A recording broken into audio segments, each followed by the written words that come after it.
జస్ప్రీత్ బుమ్రా. జస్ప్రీత్ బుమ్రా గురించి ఎంత చెప్పినా కూడా తక్కువే అని చెప్పాలి. ఫైనల్ మ్యాచ్‌లో చాలా అద్భుతంగా బౌలింగ్ ఏసి ఇండియాని గెలిపించాడు. కేవలం జస్ప్రీత్ బుమ్రా మాత్రమే కాదు, సంజు శాంసన్, అభిషేక్ శర్మ, ఇషాన్ కిషన్ ఇలా ప్రతి ఒక్కరు ఎంతో కొంత ఆడారు. ప్రతి ఒక్కరు చాలా అద్భుతంగా ఆడి ఇండియాని గెలిపించారు. ముఖ్యంగా జస్ప్రీత్ బుమ్రా గురించి ఎంత చెప్పినా కూడా తక్కువే అని చెప్పాలి. అలాగే సంజు శాంసన్‌కి మ్యాన్ ఆఫ్ ద టోర్నమెంట్ లభించింది. అయితే ఇంతకీ ఈ మ్యాచ్‌లో ఏం జరిగింది? ఈ వీడియోలో అయితే తెలుసుకుందాం. సో టాపిక్ దగ్గరికెళ్ళే ముందు సబ్స్క్రైబ్ అయితే చేయండి. టాపిక్‌లోకి వచ్చేస్తే న్యూజిలాండ్ అయితే టాస్ గెలిచింది. టాస్ గెలిచి బౌలింగ్ అయితే తీసుకుంది. న్యూజిలాండ్ టీం వచ్చేసి బౌలింగ్ తీసుకోగానే ప్రతి ఒక్కరు భయపడ్డారు. ఎందుకంటే ఈ పిచ్‌లో చేజింగ్ అనేది చాలా బాగుంటుంది. సో ఇక్కడైతే ఇండియన్ టీం వచ్చేసి ఫస్ట్ బ్యాటింగ్ చేసింది. ఫస్ట్ బ్యాటింగ్ చేయగానే మన ఓపెనర్స్ అయితే ఇరగదీశారు. మన ఇండియన్ పులి అభిషేక్ శర్మ అయితే ర్యాంప్ ఆడించాడు. ఈ వరల్డ్ కప్‌లోనే ఫాస్టెస్ట్ హాఫ్ సెంచరీ చేసుకున్నాడు. కేవలం 18 బాల్స్‌లోనే హాఫ్ సెంచరీ చేసుకున్నాడు. ఈ మ్యాచ్ ముందు వరకు అభిషేక్ శర్మ అయితే ఫామ్‌లో అయితే లేడు. ప్రతి మ్యాచ్‌లో కూడా తొందరగా అవుట్ అయిపోయాడు. సో ఈ మ్యాచ్‌లో ఎలా ఆడతాడని చాలామంది అనుకున్నారు. కానీ అభిషేక్ శర్మ మాత్రం ప్రతి ఒక్కరి నోరు మూయించాడు. జకోబ్ డఫీన్ అయితే పిచ్చ కొట్టుడు కొట్టాడు. ఈ మ్యాచ్ ముందు వరకు అభిషేక్ శర్మని ప్రతి ఒక్కరైతే ట్రోల్ చేశారు. ముఖ్యంగా ఆర్సీబీ ఫ్యాన్స్ ఎవరైతే ఉన్నారో వీళ్ళు. కానీ అభిషేక్ శర్మ మాత్రం ప్రతి ఒక్కరి నోరు మూయించాడు. ఈ మ్యాచ్‌లో టోటల్‌గా 52 రన్స్ కొట్టాడు. ఇంకా సంజు శాంసన్ విషయం వచ్చేస్తే వరుసగా 3 మ్యాచుల్లో ఇండియాకి 5 స్కోర్ చేశాడు. వెస్టిండీస్‌తో కావచ్చు, ఇంగ్లాండ్‌తో కావచ్చు, న్యూజిలాండ్‌తో కావచ్చు. ఈ 3 మ్యాచెస్‌లో ఏ బౌలర్‌ని కూడా వదల్లేదు. ప్రతి బౌలర్‌ని కూడా ఉతికి పారేశాడు. సంజు శాంసన్ అయితే ప్రతి ఒక్కరికి ఇన్స్పిరేషన్ అని చెప్పాలి. ఎందుకంటే మొన్నటి వరకు బెంచ్ మీద కూర్చున్నాడు.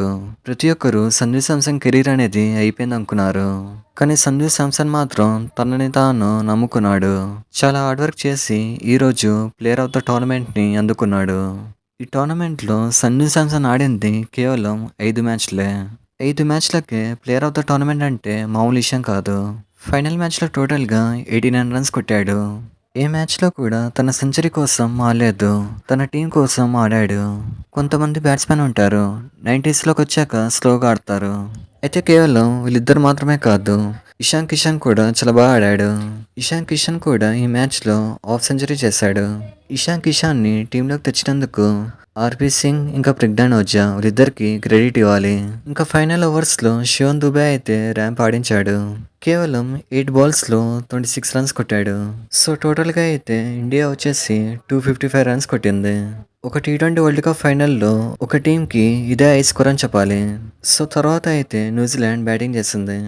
న్యూజిలాండ్ బ్యాటింగ్‌లో ఎవరు కూడా సరిగా ఆడలేదు. కేవలం టీమ్ సీఫర్ట్ ఇంకా మిచెల్ శాంట్నర్ వీళ్ళిద్దరు మాత్రమే చాలా బాగా ఆడారు.